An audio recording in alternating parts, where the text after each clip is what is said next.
Watcher, welcome back to Delboy's Garage. How you been? Now we've been out of the garage a little bit, playing out in the sunshine, as we should be. So today's just a quick one about selling your bike.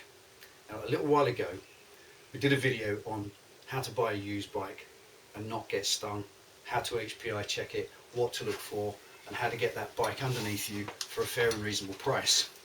So this really is the alternative side to that. This is the seller's side.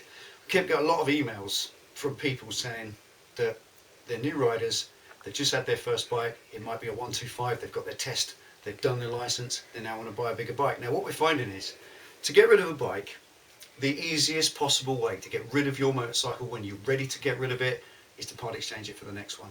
But that can be expensive because the dealer's not going to give you any money for it. And I'm going to defend that and qualify that. As I may have said, and you may well know if you watch the videos, I was a bike dealer, I was a sales manager in a motorcycle shop for 10 years. And in that 10-year period, we turned over roughly a bike a day. That was always the average. And that bike a day over 10 years equates to roughly 3,000 bikes. So I'd like to say and stand up, I'm actually quite well qualified to make this video. I've sold so many bikes. I've seen the same formula work for me thousands upon thousands of times. And I see the same mistakes people making for themselves when they list their bikes for sale, and these mistakes are stopping their bikes selling. So I just want to make a video to help the new riders who've maybe bought their 125, they now need to get rid of that. The dealers often don't want them back, they're not offering you any money, you want better money for it so you can buy a better bike yourself, and that's exactly as it should be. You have a right to that. But selling your bike privately, it's a hard thing. There are no books to tell you how to do it, there are no manuals, it's just something you've got to pick up or learn as time goes on. So stick around, this is just going to be a quick three-step or three-stage cycle that you can use to get your bike up the road under its new owner and the cash in your pocket and a reasonable amount of it as well. So say the first thing in that three-step run, three-step cycle to selling your bike is to prep the bike itself. There's no point in trying to sell your bike if it isn't ready. So before you valet the bike, because valeting is very important, it's you've got to change. It's your mentality that you have to attack. This is something people don't get their head around. Remember, you've loved your bike, you bought it, you love it, it's your pride and joy, it's your workhorse, it's whatever it is, or you may hate it, you may have been sick of the sight of it and want the next one. You've got to change your mentality. Before you do anything, you've got to become a salesman. And that doesn't always sit very well with people. It doesn't mean becoming cheesy and wearing a kipper tie and white socks. It means just getting a different head on your shoulders. It's a selling head. Don't worry about the fact you love it. Don't worry about getting defensive of it. And don't go telling everybody what a nail it is and you're sick of the sight of it. You've got to become a salesman. You've got to become enthusiastic about that bike and that whoever's in contact with you wants to buy it. It's a different mode. Think salesman, act, do a little impression of that in yourself. And that's a mindset you need to get yourself in. Once you've done that and it's something that only you can do, then you're set. Then you're mentally set for selling your bike. So you need to start valeting it. Now valeting, it isn't a process of just washing. There's more to it. Our valet guy that used to work for us at the bike shop, he was a genius. He was way beyond me. I couldn't get a bike as clean as he could for love nor money. I could have took a week over it, I wouldn't get it as good as him. It's not just about washing it. It starts, before the soap and water comes out, it starts with the consumable parts of the bike. That's the tyres, the chains and sprockets, the belts, the brake pads, the things that wear out. You've got to make sure that they're in good order. They need at least half their life still in to go. So if you've got 7mm of tread on a tyre, you can't sell it with 2mm left. It needs 3.5mm or more, maybe 5 if you can, or even new tyres. I do know of people who are really proactive about selling. They'll just go and put 2 new tyres on it, 3 new sets of brake pads, a new chain and sprockets, bang. They spend 500 or 600 quid on it and they'll get £800 more for it. It works. It's speculating to accumulate. But you may not have that money to spend. So just make sure that the stuff that's worn out is replaced. You can't sell a bike with worn out tyres. You can't sell a bike with a worn out chain. You can't sell a bike with a worn out anything because it ain't ready for sale, is it? The first thing a buyer is going to do is look at your bike as an expense, an immediate expense. They're going to look at it straight away. I've got to spend £200 on tyres. It's a downer. They go cold. Buyers are a little bit like, they're like rabbits in the headlights. They get startled very easily. Something puts them off and they're gone. So once you're sure that your salesman head is on, you've looked at your bike, it's got the tyres are nearly new, I've got 6 months tax on it. It's got to have an MOT if it's in Britain. I don't know what the different countries' rules are like, but in Britain we have the annual MOT test. Go and get it MOT'd, even if it runs out in 10 months' time. Don't go put in 10 months MOT. That's plenty enough for you, Sonny. Go and get a new one. What's wrong with getting a new one? 30 quid. Go and get a brand new MOT on it. Stick 6 months road tax on it. Brilliant. What's not to like? A buyer's going to walk along and go, yeah, I can ride that away. I haven't got to spend any money. The price I pay is all I pay. Think of the buyers, empathise with the buyer's mentality. They're coming around, they don't want any grief, they don't want further expenses once they bought it. No matter how cheap it is, they want to buy it one time, ride it away. So then you've got to start the physical cleaning. Take a day off. Get some soap and water and wash it. That's just the first thing. Then if it's a sport bike, any sort of sports bike, sports tourers, even the big tourers like Goldwings, whatever, get the fairings off. Our valet guy used to rip them right back to the frame. All the plastics off, all the fairing, even the head, even the nose cone. Get it all off and get it all clean underneath, because you never clean under there. And the crap and the filth gets under there and people can see it. The first thing a good buyer will do is turn up and stick their head in the fairing. They'll start looking in them little holes up in the vents, the side of the fairing, and they will see straight away that it's just a tired old thing that you've polished up on the outside. So once you've cleaned the underneath, get the fur off those bolt heads. Here's the thing, this is brilliant, little tricks. I'm not going to tell you how to do it, I'm going to cut to the chase on it. A brass wire brush. These things are worth their weight in cheese, they really are. Get that around a gnarly old bolt head, it comes up all shiny. There's other little things you can do. The valet tricks I used to learn from our guy. This auto sole polish is like a white toothpaste polish for aluminium. This is a brilliant trick. Get some of that, squirt it into a little dish, put some water in so it's like runny cream. Get a toothbrush in it and scrub your carburetors with it. They come up all white. They get shiny, they just come up all white. They look brand new. Little tricks. Use your common sense. I'm not going to teach you how to suck eggs on that. So get your bike like it's never been cleaned before.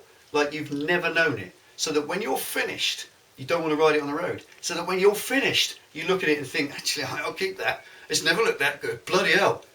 That's where you need it to be. So your salesman mentality, think it's a showroom. You're going to put this bike in a showroom. So when you've finished it, look at it, stand back and say, would you now wheel that into a carpeted showroom, put it up on a podium with a spotlight on it and offer it for sale?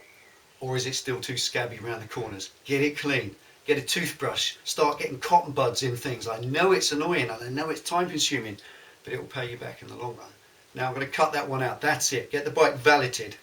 Properly valeted. Spend some money on some proper chemicals, some proper cleaning stuffs. Once that's done, you've got phase 2. So this is the second thing that is on the 3-leg cycle that is the next most important. So here's what it is. Pricing the bike. This is not a small subject, it really isn't. Getting the price right on your bike is the difference between selling it or not selling it. From someone who's done it, as I just said to you earlier, 3,000 times when you add it up over 10 years, I can tell you, people decide whether they're going to buy a bike in the first 5 seconds, before they've even looked at the bike, because they shop on price. Everybody buying a bike has got a budget, and what they want is they want to see all the bikes in that budget. So when they're going through eBay or Craigslist or whatever that might be, Gumtree, Auto Trader, all they're looking at is the numbers. They ain't looking at the bikes, they're just looking at the numbers. You see people come in the bike shop and you watch them. I used to sit back out of the way and watch them. They come in the showroom, big old garage we had, big row of bikes, and they'd walk along the front of a row of bikes looking at the price boards. No. Ah, what's that one? Because they've seen the price tag that they know they can afford. They go over, oh, you don't want that. Or, oh, I like that. Pull it out the rack. That's the one they're looking at. They're shopping on price. So getting that price tag right is not just important, it's vital. If you don't get the price right, if you get it over the top, then quite honestly, they'll just walk away. They'll flick over to the next advert. And it doesn't matter how much time you spent polishing its ass, they won't even look at it. Get it too low, the price, people are cynical. They'll think it's a pig, or in some way there's something wrong with it, or it's a scam, or whatever. You know how cynical people are. So this is a simple mathematical way to get your price correct. And let's just quickly touch on the Glasses Guide. Now in Britain we've all heard of this thing, the mighty Glasses Guide, the Bible that the dealer uses. It's a little green book. I haven't got any these days, I threw them all out. Little green book like that, you open it up, it gives you a roughly guide price on every bike on the market. Now that's a guide price. Don't go phoning the dealer and saying, give us the Glasses Guide price on a so-and-so, mate, because they'll probably tell you they're FRO, and quite rightly too, because the dealer subscribes to Glasses. It's a company. They pay a subscription fee, and it's many £100s a year, believe me. And on top of that, each of those little books, they're a couple £100 as well. They're very expensive to be a part of Glasses Guide and get the up-to-date information every month. And they're not just going to hand that out to you, but you can work it out for yourself, because all Glasses do is research. And once they do that research on a given bike, they list it in their guide. Then they do the next one and the next one, and eventually they've got a book that thick on every bike that exists. Very simple. You've only got one bike, so it ain't going to take you long, and this is how you do the research. Come on in. First thing you do is you get yourself a bit of paper, and you go around those ads, those wanted ads. You know these wanted ads for bikes that say bikes bought for cash, and we're going to use the Hayabusa. So my Hayabusa, it's a 2003 Hayabusa, and it's a KZ3 model. Okay, now I'm going to tell the dealer I've got a 2003 Hayabusa KZ3.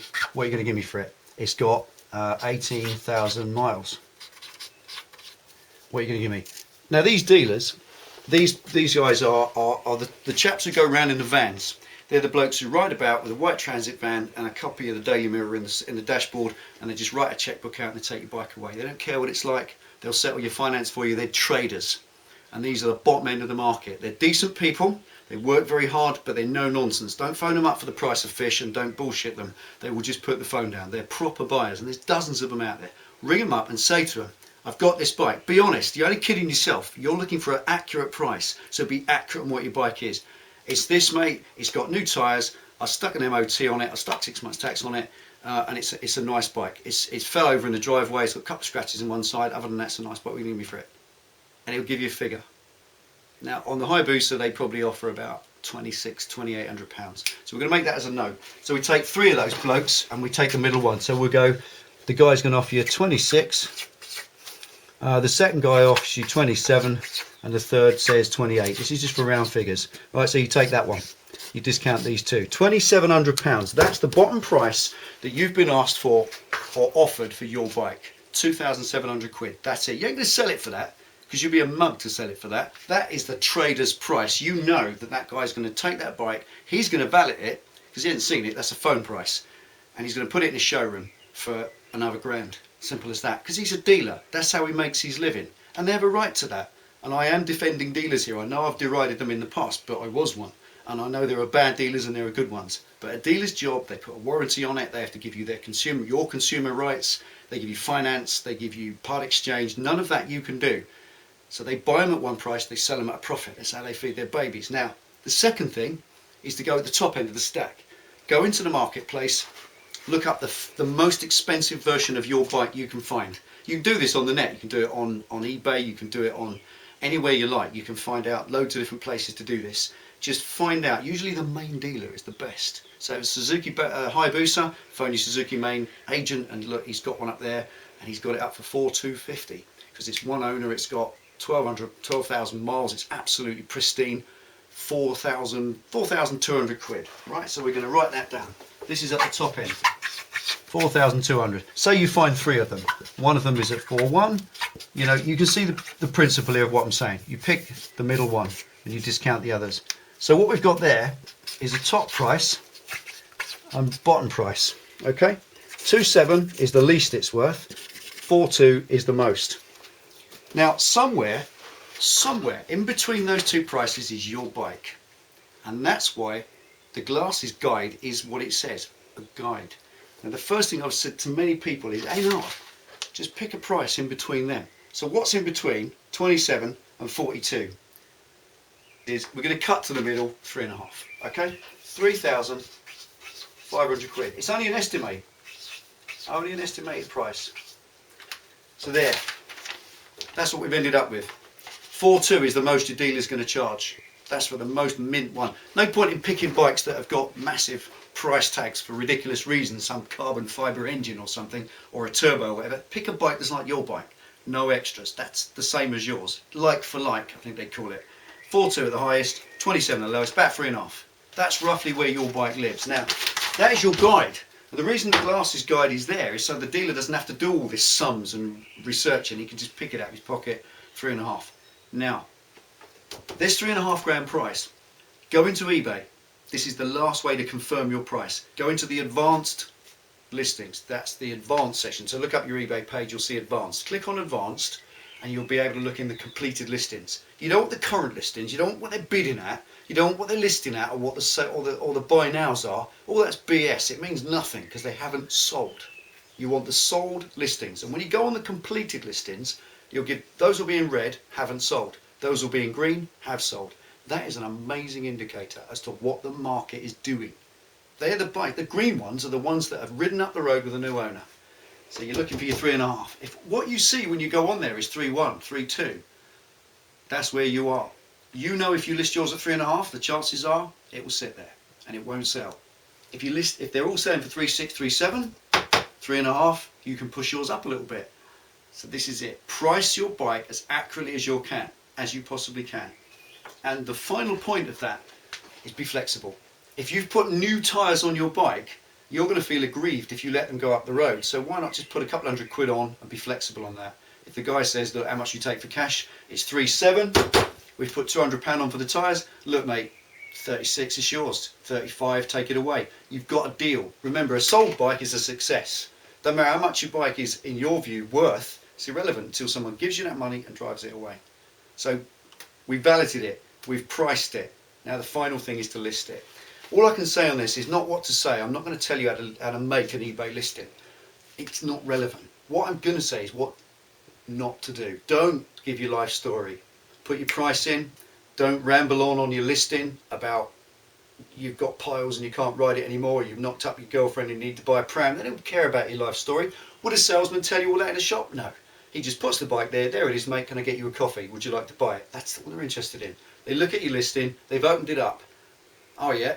They don't want a list of all your extras with their retail price. How many times have we seen that? It's just a service that costs £400. It's just got 2 tyres, cost me £380. It's just had a new exhaust, cost £600. They don't care about all that. They're not paying you back the retail price for all your bits and bobs. Irrelevant. All they want to know is what you've done to it that's different. It's a nice bike, and you put your phone number in. People can't do any business with you if they can't talk to you. Put your phone number in. Preferably a landline if you can. Landline is integrity. Mobile phone's alright, but a landline is better. Be available when the listing is up. Don't be on holiday for 2 weeks in Nicaragua. Make sure you're at home. Make sure you answer the phone. And don't go listing stuff that's not relevant. You don't want a photograph on the listing of your bike in a nice sunset setting. You want the bike from the front, the back, the left, the right, and a nice 5 o'clock shot. You know the 5 o'clock shot? The one that comes off from that right hand rear angle with the exhaust, just so that they can see the bike. That's the one you use. Like a magazine shot for the front page of your listing. Then when it comes down, you want 4 more. Left, right, back, front, and a close up of the speedo. If you've got a load of history, all the books and all the MOTs, great. Lay them all out on your floor, take a photo, great. But don't do things that are irrelevant. You don't want a picture of it, like I said, on some lovely sunset or a lakeside. They don't care about that. And don't list a bike with a picture of your kids sitting on it. Nobody really cares. It's not relevant. It looks as if it's too yummy. Keep it businesslike. So that really pretty much covers it. Take your head off. Put your salesman's head on. Get your bike valeted like it's never been valeted before. Make sure there's nothing worn out on it so it's actually ready. Get it off the road. Don't go riding it to work. When you've stated there's 1,800 miles on the clock and it's going up at 100 miles a day because I'm riding it, they don't want to know that. Get it off the road. Find another mode of transport if you can and get it literally on a carpet in your garage. That is your showroom. Then get it priced. A nice, accurate price. Do all the research you can. Don't ask other people's opinion. Make your own opinions. Think for yourself. And what you find out will be accurate. And then back it up by going to those completed listings on eBay, and that will find out where you're going with that. And finally, get it listed. A nice, blunt, short, sensible, snappy listing on one of the internet sites and get it sold. That's it. That's all I can really tell you. The rest, you've got to make it up as you go along. But keep it business-like and keep it professional, and you will sell your bike. You'll get your cash, the guy right up the road. You can do that, move on to the next one. There you go. Thanks for watching Delboy's Garage. I hope that helped you in some way. If you've got any questions, by all means ask. We'll always try and answer every one what we've had. There you go. Take it easy. Ride safe. Enjoy the summer. See you next time.